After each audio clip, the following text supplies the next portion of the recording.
Hamiduddin Farahi, Majmu'a Tafasir, pages 211 and 212. Farahi subsequently goes on to state the conclusions he has drawn from the above quoted verses of Surah Qiyamah. First, the Qur'an was collected and arranged in the lifetime of the Prophet ﷺ and recited to him in specific sequence. If this promise was to be fulfilled after his death, he would not have been asked to follow this new recital referred to by the words, "So when we have recited it out, follow this recital." Second, the Prophet Muhammad ﷺ was directed to read the arranged Qur'an in its new sequence. This directive means that the Prophet Muhammad ﷺ must have communicated the final arrangement of the Qur'an the way it was finally recited to him. And this arrangement must have been the same as the one found in the guarded tablet or the Lawh-e-Mahfuz. This is because the final recital had to match the original recital found in the tablet. Third, after this collection and arrangement, the Almighty explained whatever He intended to from among specifying a general directive or vice versa, furnishing supplementary directives, and reducing the scope of some directives. Hamiduddin Farahi, Majmu'a Tafasir, pages 212 and 213.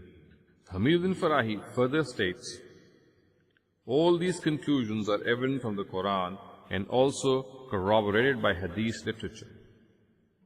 Consequently, the Prophet Muhammad ﷺ would read out whole surahs of the Qur'an to people, and this could not have been possible unless they had been read out to him in their specific sequences.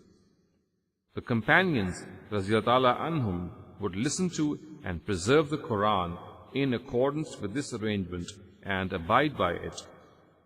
It is known that the Prophet Muhammad ﷺ would direct the companions radhiyallahu anhum to place the revealed verses of the Qur'an at specific places of specific surahs, and the companions radhiyallahu anhum would obey this directive. Then, when some explanatory verse would be revealed, the Prophet Muhammad ﷺ would have it written at either the place immediately following the verses which needed this explanation, or at the end of the surah, in case these verses related to the whole theme of the surah. Deliberation reveals another distinct feature of these explanatory verses. They themselves contained words which would show that these verses have in fact been revealed as explanation. They would generally be of the wording, كَذَلِكَ يُبَيِّنُ اللَّهُ آيَاتِهِ لِلنَّاسِ, or thus does God explain His verses for people. Similarly, it is known from authentic and agreed upon narratives that once the whole of the Qur'an had been revealed, Gabriel recited the complete Qur'an to the Prophet Muhammad ﷺ in its real sequence. This clears many doubts about the sequence and arrangement of the Qur'an. Hamiduddin Farahi, Majmu'a Tafasir, page 213. كَلَّا بَلْ تُحِبُّونَ الْعَاجِلَةَ وَتَذَرُونَ الْآخِرَةَ. Certainly not. In fact, you people only love this world and are heedless of the life to come. After urging the Prophet Muhammad ﷺ to show patience on the piecemeal revelation of the Qur'an, the discourse returns to its original sequence. The disbelievers are addressed and told that their attitude about the Day of Judgment is not because they do not have any argument in its support. Its greatest argument is found in their own conscience. The real reason for this attitude of denial is that they are infatuated with this world and its luxuries, and do not have the patience and grit to leave its immediate pleasures for the deferred pleasures of the hereafter. The words وَتَذَرُونَ الْآخِرَةَ mean you are showing indifference to the hereafter. The implication is that the hereafter is not hidden from them, since the pleasures of this world are at hand and those of the hereafter are not. They are intentionally showing indifference to the hereafter. وُجُوهٍ يَوْمَئِذٍ نَاظِرَةٍ إِلَىٰ رَبِّهَا نَاظِرَةٍ وَوُجُوهٌ يَوْمَئِذٍ بَاسِرَةٌ تَظُنُّ أَن يُفْعَلَ بِهَا فَاقِرَةٌ. How many a face will be bright on that day, awaiting the graciousness of their Lord, and how many a face will be gloomy on that day, apprehending that there is going to befall them a back-breaking calamity. The implication of these verses is that if for the sake of this world they are showing indifference to the hereafter, they should do so. But they should remember that the reality they are disregarding is certain to come, and on that day the situation will be totally different. The faces of those who spent their life in its awareness will be fresh and bright. They will await the blessings and mercy of God. On the other hand, the faces of those who led their lives while being indifferent to it will be bleak and gloomy, and they will apprehend a calamity which will break their backs. Portrayed in these verses is actually the situation which will arise before people enter paradise or hell. When those worthy of paradise will see that at every step angels are welcoming them with words of peace and reverence, their faces will turn bright in anticipation of the bright future which awaits them. They will be hopeful that the time is arriving when they will be the recipients of God's promised mercy in its ultimate form. On the contrary, the situation faced by the disbelievers at each step will make their faces glum and gloomy. They will anticipate the back-breaking punishment promised to them and to which they had paid no heed in the previous world. The words "Ila Rabbiha Nazira" mean that these people will await the blessings and favors of their Lord.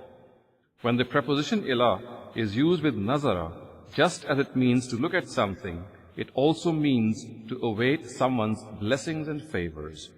Lexicographers explain this thus. If someone says, "Innama nanzuru ilallahi thumma ilayk," to someone from whom he is expecting blessings and favors, it would mean, we await God's blessing and after them your favors. Sayyid al-Khuli Shartuni, Aqrab al-Mawarid, Volume 5, page 432. The context also supports this interpretation. The mental state of those who will be going to hell is depicted thus: تَظُنُّ أَن يُفْعَلَ بِهَا فَاقِرَةٌ, or apprehending that there is going to befall them that which breaks their backs. Because of this apprehension, their faces will be gloomy and apprehensive. In contrast, the believers are described as those who will expect and await the manifestation of their Lord's greatest mercy, and as a result their faces will be joyous and cheerful.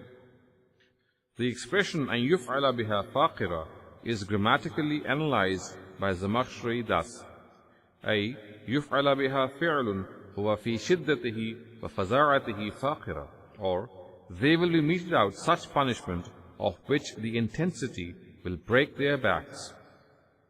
Although other grammatical analyses are also possible, I would prefer this. Examples of this will be seen in the succeeding surahs. The word faqira refers to a calamity which shatters the bones of the spinal cord. Some people derive man's observation of God by the verse "Ila Rabbiha Nazira." In my opinion, this verse does not refer to this if its context and occasion are understood. It is in fact a verse with an entirely different context and occasion. Similarly, those who oppose man's observation of God and in frenzy of this opposition alter the meaning of the preposition ila have erred in their interpretation. My view on this issue is that our belief in God in this world is not based on observation of Him. We believe in Him because certain signs and indications strongly point to His existence. However, in the hereafter, our belief in Him will be based on direct observation, and we will be able to directly witness every reality we profess faith in. As far as the nature of this observation is concerned, we cannot determine it in this world. It is from the category of the mutashabihat, and one is not allowed to delve into the mutashabihat. Only God the Almighty knows the nature of this observation.